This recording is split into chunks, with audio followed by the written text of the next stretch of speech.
Yuva Morcha Bharatiya Janata party जिंदाबाद जिंदाबाद Bharatiya Janata party जिंदाबाद जिंदाबाद मदन जी राठौड़ जिंदाबाद मदन जी राठौड़ जिंदाबाद नरेंद्र मोदी जिंदाबाद नरेंद्र मोदी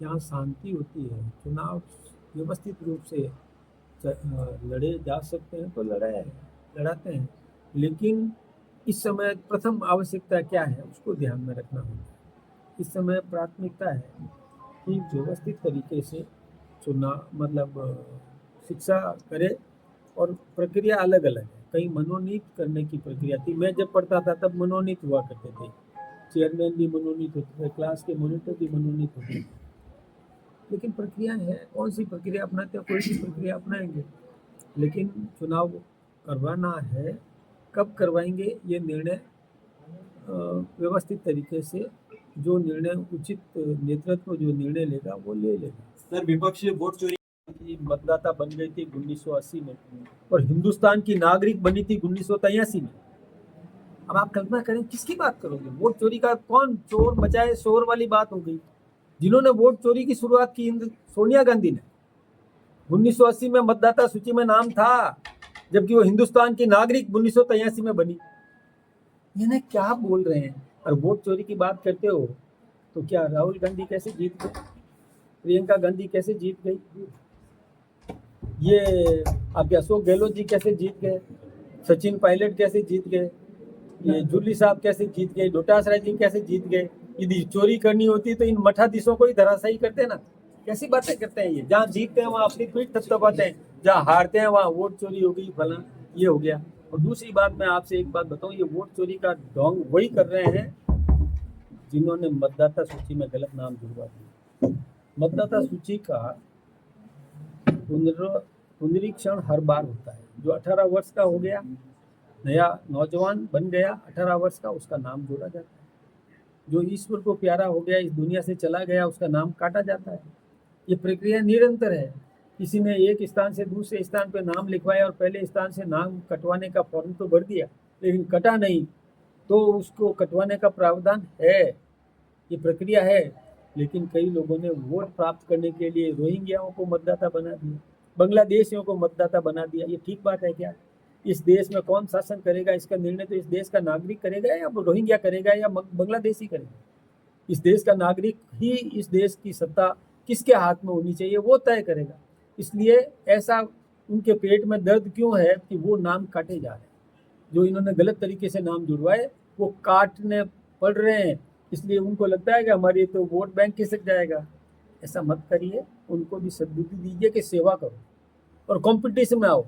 हम सेवा करें, हमसे कंपटीशन करो ना, हमसे ज़्यादा सेवा करो, हम उनसे भी ज़्यादा सेवा करें, फिर वो हमसे भी ज़्यादा सेवा करें, तो कंपटीशन अधिक सेवा में करो ना, दिक्कत कहाँ है? आओ, जनता का तो भला ही भला है। यदि कंपटीशन सेवा में करोगे तो आशीर्वाद पाना है तो सेवा करके आशीर्वाद पाओ ना। ये गलत तरीके से क्यों पाते हो? रोहिंग्याओं को ला करके या बांग्लादेशियों को ला करके और वोट प्राप्त करके सत्ता हासिल करना चाहते हो, ये ठीक बात नहीं। राजनीति अपने पर आश्रित है। आपने बिल्कुल सही सवाल किया। ये मैंने महसूस किया था कि ये नई पीढ़ी को बर्बाद करने का एक षड्यंत्र चलता है। ये भी एक प्रकार का हमला है कि नई पीढ़ी यदि बर्बाद हो जाएगी, व्यसनकारी हो जाएगी, तो वो देश की एकता में योगदान नहीं दे पाएगी, देश के विकास में भागीदारी नहीं निभा पाएगी, उसका दिमाग काम नहीं करेगा, कोई विकास नहीं कर पाएगा, प्रतिभाओं का और ह्रास हो जाएगा, प्रतिभा बढ़ेगी नहीं। इसलिए नशा मुक्ति का तो आह्वान किया है, और मैं सोचता हूँ कि हिंदुस्तान सरकार ने अच्छे अधिकारी 2 राजस्थान में लगाए हैं, उन्होंने खूब धरपकड़ की है। विशेष रूप से गंगानगर साइड में बहुत गिरफ्तारियाँ हुई है। कई ऐसे प्रोफेसर थे जो खुद एमडी ड्रग बनाते थे, उनको भी गिरफ्तार किया है। ये अभियान चल रहा है, लेकिन मैं चाहूँगा कि जनता जागरूक रहे, परिवार का मुखिया भी जागरूक रहे, अपना बच्चा किस दिशा में जा रहा है थोड़ा उसकी निगरानी करे, और कहीं थोड़ी सी भी शुरुआत होती है तो तत्काल संभाल ले, क्योंकि नशा प्रवृत्ति बढ़ने के बाद उसको संभाल पाना बहुत कठिन है। लेकिन चित्तौड़गढ़ में लगातार तस्करी के लाइसेंस बढ़ाने, अफीम के खेती के लाइसेंस बढ़ाने की बात हो रही है, तस्करी के मामले लगातार सामने आ रहे हैं कि भाजपा के पदाधिकारियों को भी गिरफ्तार किया पुलिस ने। इस ऐसे लोगों में एक बात बताऊं साहब, अफीम जो है ना वो दवा के रूप में भी काम करती है। उसका उपयोग कहाँ होता है, लेकिन वो एक प्रक्रिया है। जितनी पैदा करोगे उसको उतनी सरकार खरीदेगी, और कौन सी दवा में इसका उपयोग होना चाहिए वो उस निमित्त पैदा करने का लाइसेंस दिया जा रहा है। अब इसमें जो गलत तरीका अपना रहा है वो गिरफ्तार किया जाना चाहिए, उस पर रोक लगनी चाहिए। गलत तरीके से इसका उपयोग हानिकारक है, व्यसन खराब है।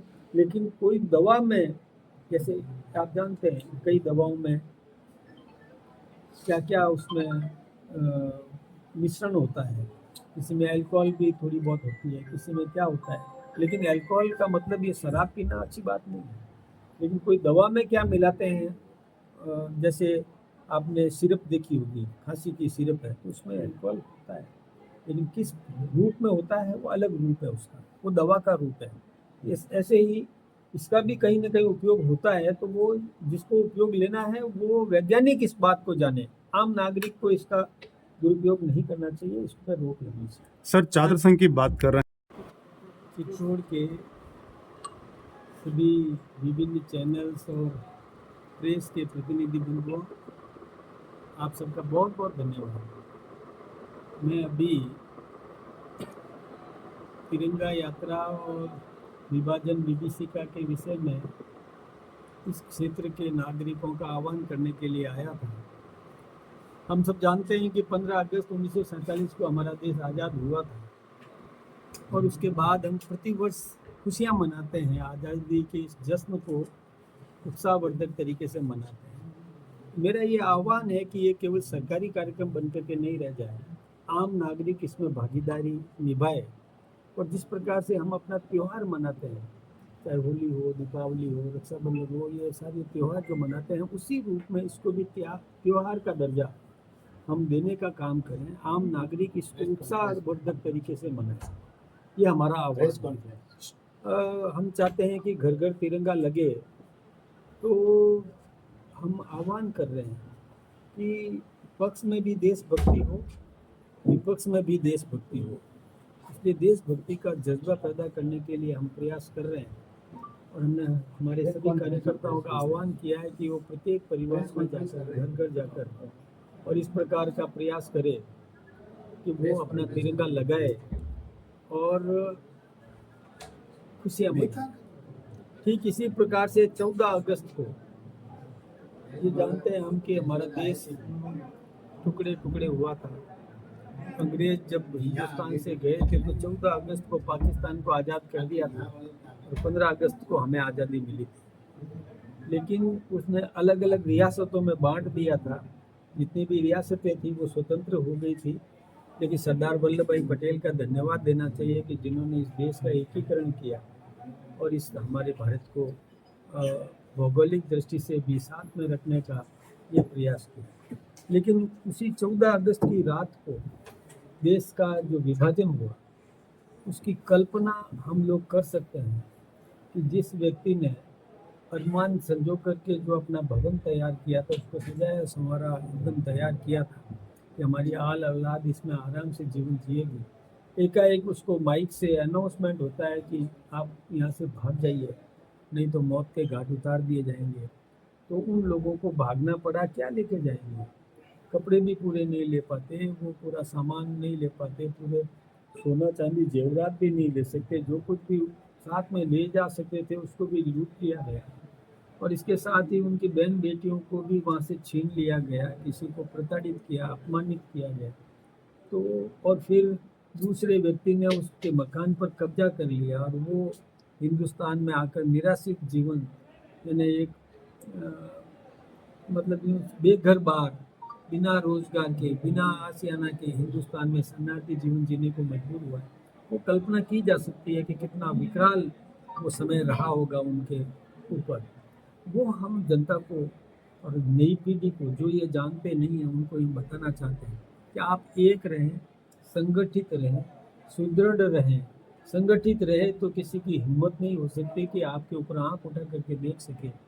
संगठित रहे तो कोई हमारे देश के विखंडन की कल्पना तक नहीं कर सकता। ये आह्वान करने के लिए हम जनता के बीच में जा रहे हैं।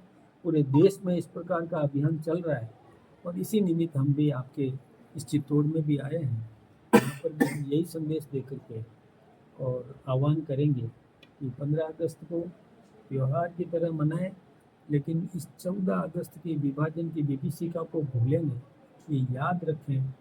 नेशन फर्स्ट की भावना के साथ हम राष्ट्र प्रथम ये मानते हुए, छोटी मोटी बातें होती है, छोटे मोटे मतभेद मनभेद होते रहेंगे, लेकिन हम चाहते हैं कि पक्ष में भी राष्ट्रभक्ति हो, विपक्ष में भी राष्ट्रभक्ति हो, तभी हमारा देश समृद्ध हो सकेगा, विकसित हो सकेगा, एक रह सकेगा, संगठित रह सकेगा।